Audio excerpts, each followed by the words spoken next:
Hi friends, எனக்கு சூப்பராக சிம்பிளாக ஒரு மீன் குழம்பு எப்படி செய்யறதுன்னு பார்ப்போமா. ஃபஸ்ட்டு நல்லா புளியை நல்லா கரைச்சிக்கோங்க. கரைச்சிட்டு நல்லா வடிகட்டி எடுத்துக்கோங்க. எடுத்ததுக்கப்புறமா 1/2 டீஸ்பூன் மஞ்சள் சேர்த்துக்கோங்க.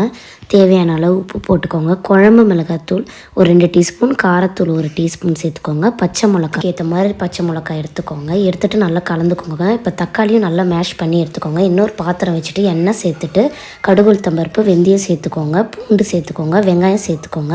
வெங்காயம் சேர்த்துட்டதுக்கப்புறமா தக்காளி சேர்த்துட்டு நல்லா பச்சை வாடை போகிற அளவுக்கு நல்லா வதக்கிக்கோங்க. வதக்கினதுக்கப்புறமா இப்போ புளி கரைச்சி வச்சோம்ல, புளி தூள்லாம் போட்டு கரைச்சி வச்சதை இது கூட சேர்த்துக்கோங்க.